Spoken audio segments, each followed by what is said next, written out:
नमस्कार दोस्तों। भारत का कॉन्स्टिट्यूशन अपने हर सिटीजन को एक फंडामेंटल राइट प्रोवाइड करता है जिसके तहत वो भारत के किसी भी हिस्से में फ्रीली मूव कर सकते हैं, फिर वो मूवमेंट किसी वर्क रिलेटेड हो या एक बेटर इकोनॉमिक सिचुएशन के कारण या यूं ही अपनी फैमिली और फ्रेंड से मिलने के लिए। भारत का कोई भी सिटीजन भारत के अंदर कहीं भी फ्रीली आया जा सकता है। पर क्या आप जानते हैं कि भारत में ही एक ऐसा आइलैंड है जहाँ पर गवर्नमेंट की तरफ से जाना टोटली बैन है। इनफैक्ट इस आइलैंड पर जाना इतना डेंजरस माना जाता है कि इस आइलैंड के सराउंडिंग्स में भारत की नेवी हर टाइम गश्त लगाती है ताकि इस आइलैंड पर कोई जा ना सके।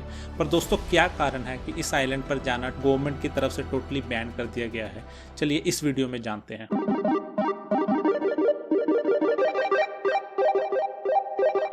अंडमान एंड निकोबार 572 आइलैंड से बना भारत की एक यूनियन टेरिटरी है। दोस्तों इन आइलैंड्स पर सिर्फ 37 ही ऐसे आइलैंड्स हैं जहां पर लोग रहते हैं। इन आइलैंड्स की कैपिटल पोर्ट ब्लेयर है, पर पोर्ट ब्लेयर से 50 किलोमीटर दूर एक छोटा सा आइलैंड है जिसका नाम नॉर्थ सेंटिनियन आइलैंड है। दोस्तों North Sentinel Island Andaman Islands group का ही एक हिस्सा है और यहाँ पर सेंटिनीज लोग रहते हैं। ये सेंटिनीज लोग दुनिया के कुछ सबसे आइसोलेटेड लोगों में से एक है। कहा जाता है कि पिछले हजारों सालों से इन लोगों का मॉडर्न मैनकाइंड के साथ कोई भी कांटेक्ट ना होने के कारण इन लोगों में कई मॉडर्न डिजीजेस की बिल्कुल भी इम्यूनिटी नहीं है, जिस कारण इन लोगों के साथ कांटेक्ट करना एक काफ़ी डेंजरस हो जाता है। हिस्ट्री में अगर पीछे जाएं तो ह्यूमन मैनकाइंड की शुरुआत अफ्रीका कॉन्टिनेंट से हुई थी। दोस्तों आउट ऑफ अफ्रीका थ्योरी के अकॉर्डिंग माना जाता है कि आज से 70,000 साल पहले इस कॉन्टिनेंट से लोग अलग अलग कॉन्टिनेंट्स में स्प्रेड आउट हुए, जिसके बाद मॉडर्न ह्यूमन बीइंग की शुरुआत हुई। इन्हीं ह्यूमन बींग्स में से कुछ लोग इंडिया से होते हुए अंडमान और निकोबार आइलैंड्स पर चले गए। इन्हीं अंडमान आइलैंड्स में सेंटिनियन आइलैंड भी आता है। पर दोस्तों वो लोग जो इंडियन कॉन्टिनेंट पर थे वो जमीन के रास्ते दूसरे कॉन्टिनेंट के लोगों के साथ कॉन्टैक्ट्स बना सकते थे, पर अंडमान आइलैंड्स के लोग काफी आइसोलेट रह जाते हैं। शायद यही कारण है कि कई दूसरे आइलैंड्स पर भी कई सारी ऐसी ट्राइब्स देखी जा सकती जो बाकी के वर्ल्ड से काफी आइसोलेटेड है और काफी पिछड़ी हुई है।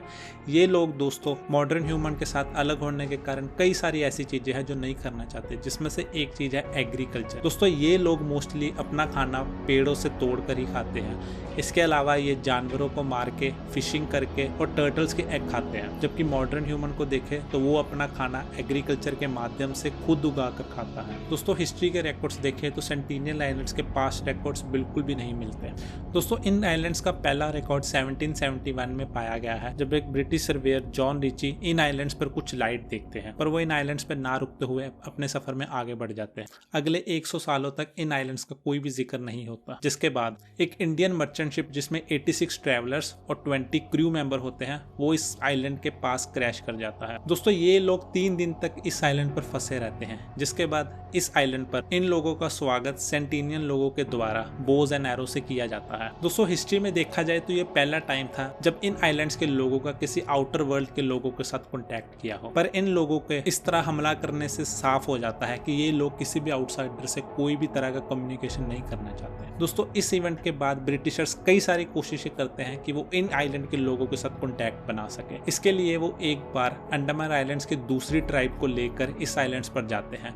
ब्रिटिशर्स अंडमान के कई दूसरी ट्राइब के साथ ऑलरेडी इन टच बना चुके होते हैं और वो उन लोगों के साथ कम्युनिकेशन भी कर पाते हैं, पर ये इकलौता ऐसा आइलैंड था जिसके साथ ब्रिटिशर्स अभी तक कम्युनिकेट नहीं कर पाते। ब्रिटिशर्स की कई कोशिशों के बाद भी वो इस आइलैंड के लोगों के साथ कम्युनिकेट नहीं कर पाते, जिसका एक बड़ा कारण था कि इन आइलैंड के लोगों की लैंग्वेज अंडमान आइलैंड्स के दूसरे लोगों से काफी ज्यादा अलग होती है। वैसे तो ये लोग अंडमान आइलैंड के ट्राइबल ग्रुप्स में ही आते हैं, पर आइसोलेट होने के कारण इन लोगों की भाषा इतनी ज्यादा अलग हो जाती है कि अंडमान के दूसरे ट्राइब्स के साथ भी बातचीत नहीं कर पाते।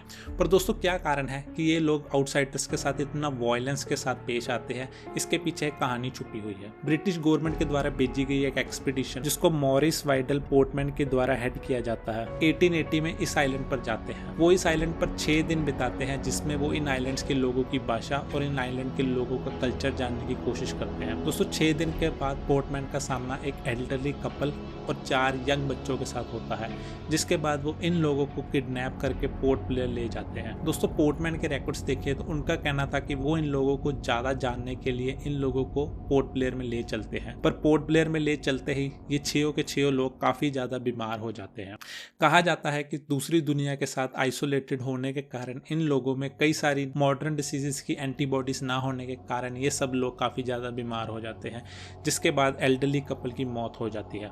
दोस्तों हजारों सालों से ह्यूमन मैनकाइंड में अलग अलग बीमारियां आने के कारण हमारी बॉडीज ने एक ऐसी एंटीबॉडीज जनरेट कर ली है जिससे हम कई सारी बीमारियों से बचे रहते हैं। पर ये लोग बाकी दुनिया से आइसोलेट होने के कारण इन बीमारियों के खिलाफ किसी भी तरह की एंटीबॉडीज ना बना पाने के कारण इन लोगों को मॉडर्न बीमारियों से काफी ज्यादा खतरा बढ़ जाता है। दोस्तों एल्डरली कपल मर जाने के बाद पोर्टमैन फैसला करते हैं कि वो इन बच्चों को आइलैंड्स पर वापस छोड़ देंगे।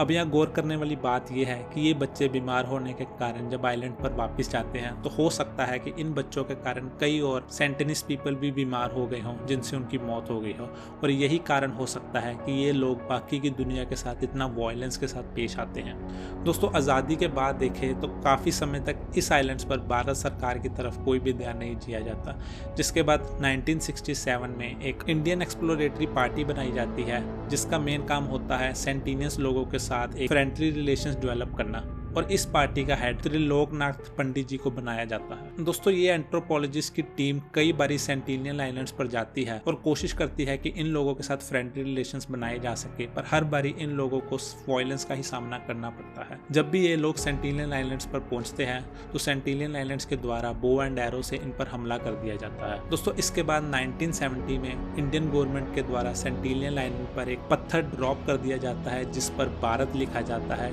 ये बताने के लिए कि ये टेरिटरी भारत देश की है। समय में थोड़ा आगे बढ़े तो अगले कुछ सालों में भारत सरकार के द्वारा कई सारे ऐसे सर्विस की टीम भेजी जाती है जो इन आइलैंड्स पर इन लोगों के साथ रिलेशन डेवलप करने की कोशिश करती है, पर हर बारी इन लोगों को डिसअपॉइंटमेंट ही हाथ लगती है। 1981 में एक कार्गो शिप जिसका नाम प्रिमरोज था वो इस आइलैंड के रीफ के पास फंस जाती है, जिसके बाद इस शिप के 28 लोगों पर इस आइलैंड के लोगों के द्वारा हमला कर दिया जाता है। दोस्तों इन शिप के लोगों को तो हेलीकॉप्टर के द्वारा बचा लिया जाता है, पर ये इंसिडेंट एक काफी शॉकिंग इंसिडेंट होता है।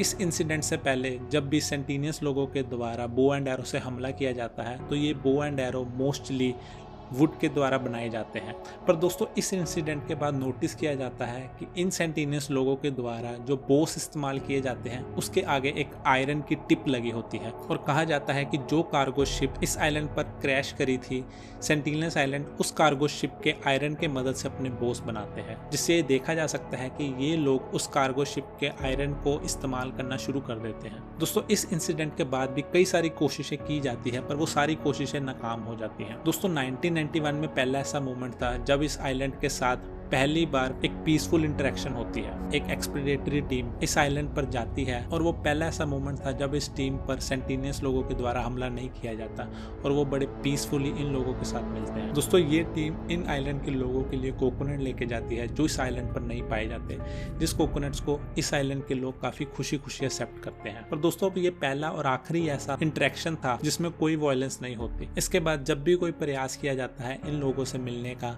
हर बारी वायलेंस ही देखी जाती है। इस सब वायलेंस के बाद भारत की सरकार 1996 में सारे एंथ्रोपोलॉजिस्ट विजिट्स को सस्पेंड कर देती है और इस आइलैंड पर किसी का भी जाना बैन कर दिया जाता है। दोस्तों इसके बाद 2004 में इंडियन ओशन में एक सुनामी आती है, जिसके बाद भारत की सरकार एक हेलीकॉप्टर इस आइलैंड के ऊपर से भेजती है ये चेक करने के लिए कि क्या इस आइलैंड के लोग ठीक हैं कि नहीं। पर दोस्तों उस हेलीकॉप्टर पर भी बोज एंड एरो से हमला किया जाता है, जिससे ये समझ आ जाती है कि ये लोग बिल्कुल ठीक हैं। पर दोस्तों उसके 2 साल बाद ही बदकिस्मती से 2 फिशरमैन की बोट्स इस आइलैंड्स के काफी पास आ जाती है, जिसके बाद ये लोग उन फिशरमैन पर हमला कर देते हैं और उन दोनों फिशरमैन को जान से मार देते हैं। दोस्तों इस इंसिडेंट के बाद इस आइलैंड के चारों ओर एक 5 नॉटिकल माइल्स तक एक सेफ जोन बना दिया जाता है ताकि इस आइलैंड के पास तक भी कोई शिप ना जा सके, और इस जोन को इंडियन नेवी के द्वारा पेट्रोल किया जाता है। दोस्तों 2006 के इस इवेंट के बाद इस आइलैंड को टोटली बुला दिया जाता है, पर 2018 में एक ऐसा इवेंट होता है जिससे इस आइलैंड पर सारी दुनिया की नजर चली जाती है। अमेरिका के एक टूरिस्ट जिसका नाम जॉन एलन चाओ होता है, वो पोर्ट ब्लेयर में घूमने गए होते हैं। पोर्ट ब्लेयर से वो एक फिशरमैन को 25,000 की ब्राइब देके उसे इस आइलैंड पर ले जाने को कहते हैं। दोस्तों जॉन का मकसद इस आइलैंड के लोगों को क्रिश्चियनिटी रिलीजन से रूबरू कराना होता है, पर वो अपनी फर्स्ट विजिट में ही समझ आते हैं कि ये लोग बाल्य लोगों के साथ कॉन्टैक्ट नहीं बनाना चाहते। पर दोस्तों उस इवेंट के बाद भी जॉन डिसाइड करते हैं कि वो एक और विजिट इस आइलैंड पे करेंगे। पर दोस्तों इस विजिट के बाद जॉन कभी भी वापस नहीं आ पाते और उसे इस आइलैंड के लोगों के द्वारा मार दिया जाता है। दोस्तों ये इंसिडेंट इस आइलैंड पर पूरी दुनिया का ध्यान अपनी ओर खींच लेती है, जिसके बाद कई तरह के लोग अपने अपने विचार आगे रखते हैं। कई लोग मानते हैं कि इन आइलैंड के लोगों को मॉडर्न इक्विपमेंट्स, मॉडर्न टेक्नोलॉजी के साथ रूबरू कराया जाना चाहिए, जिससे इन लोगों को एक बेटर लाइफस्टाइल प्रोवाइड किया जा सके। पर दोस्तों दूसरी ओर कई ऐसे लोगों का मानना है कि हमें इन लोगों के साथ बिल्कुल भी इन टच नहीं आना चाहिए, क्योंकि ये एक काफ़ी सस्टेनेबल ट्राइब है जो केवल नेचर की मदद से अभी तक सर्वाइव कर रही है। इनके साथ घुलने मिलने से इस ट्राइब को एक काफ़ी ज़्यादा खतरा हो जाता है, और क्योंकि ये ट्राइब मॉडर्न डिसीजेस के अगेंस्ट फुली इम्यून नहीं है, तो इस ट्राइब से मिलने से इस ट्राइब के लोगों को काफ़ी ज़्यादा खतरा पैदा हो जाता है। और दोस्तों क्या ऐसी ट्राइब्स के साथ मिल के उनको उनके कल्चर से दूर करके मॉडर्न ह्यूमन मैनकाइंड के साथ जोड़ना चाहिए? आपका इस बारे में क्या कहना है, मुझे इस वीडियो के कमेंट सेक्शन में ज़रूर बताइएगा। और अगर ये वीडियो अच्छा लगा हो तो चैनल को सब्सक्राइब जरूर करिएगा। मिलते हैं किसी और वीडियो में। वंदे मातरम।